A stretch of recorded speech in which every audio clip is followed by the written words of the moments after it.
So recently, I've noticed that some young people who maybe claim to be Christians have come out publicly to say they don't believe in Jesus anymore, and that they are denouncing their faith, and they are doing it unapologetically, and they are also claiming not just to have denounced their faith, but they also claim that that was the best decision they ever made, because denouncing their faith and coming out of Christianity has opened them up to the truth and has enabled them to live life and to love people more. And to me, that is shocking, because I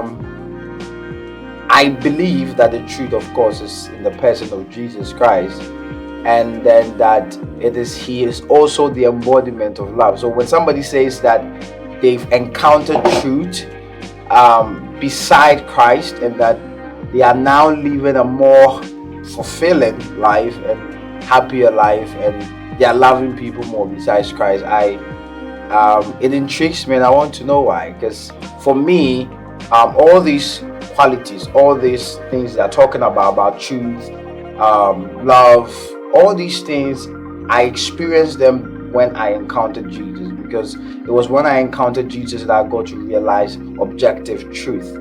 And I got to realize that Jesus is not just a person, but He is the culmination of truth, and that He is also the culmination of love. And so for somebody to say that they experienced these things besides Jesus, I was really interested in finding out. And I think in my research, I've come to realize that there are two major reasons why some of these young people are gradually leaving the faith.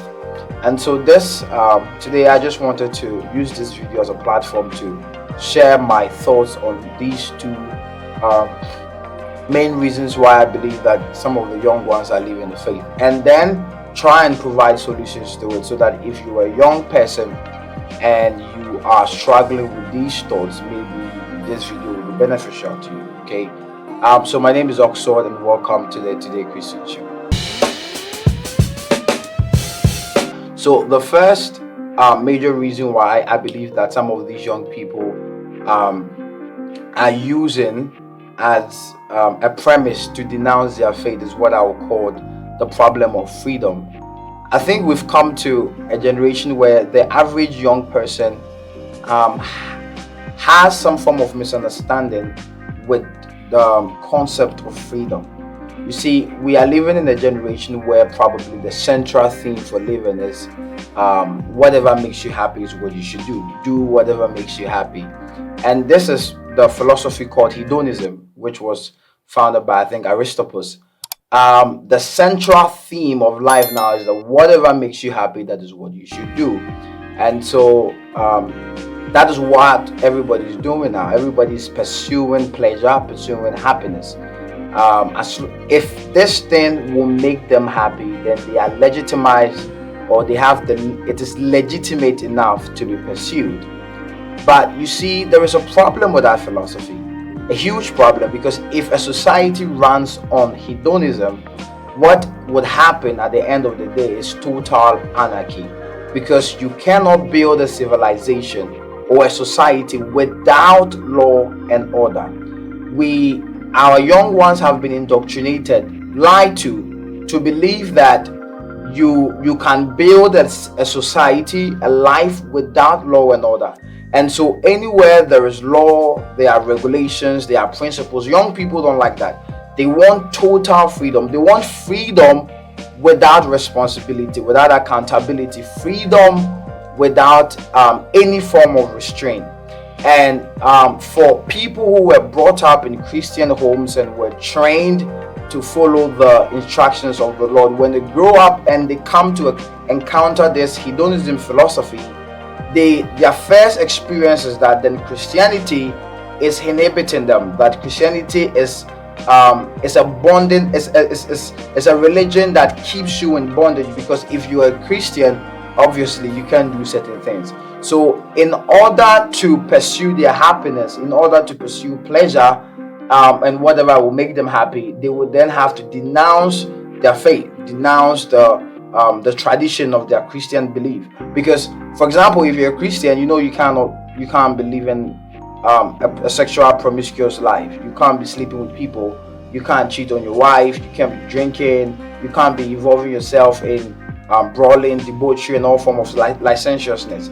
And so, if I want to be happy, and I think sleeping with multiple people will make me happy. The only way I can do that in peace is to reject the belief that those things are wrong.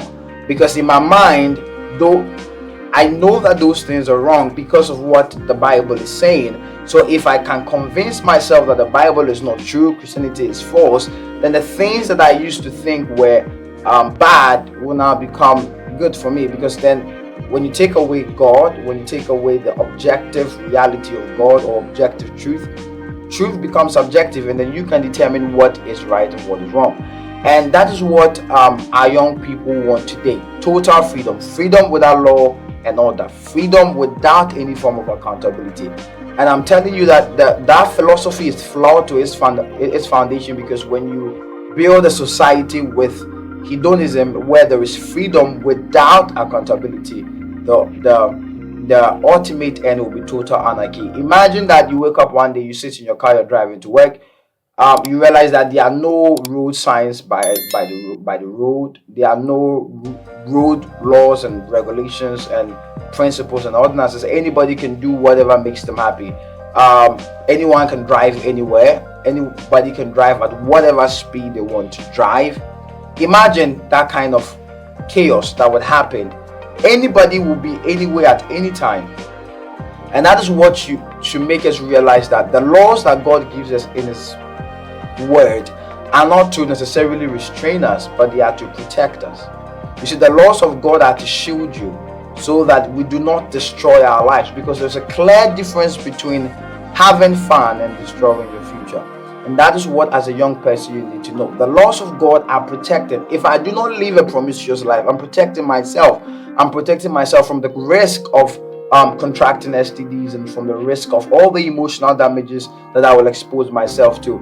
If I don't steal, if I don't kill, if I don't drink, expose myself to acute drunkenness, it is to protect my own self. And so the laws of God are not to bind you from living a fulfilled life. They are supposed to protect you so that you can fulfill your God-given destiny.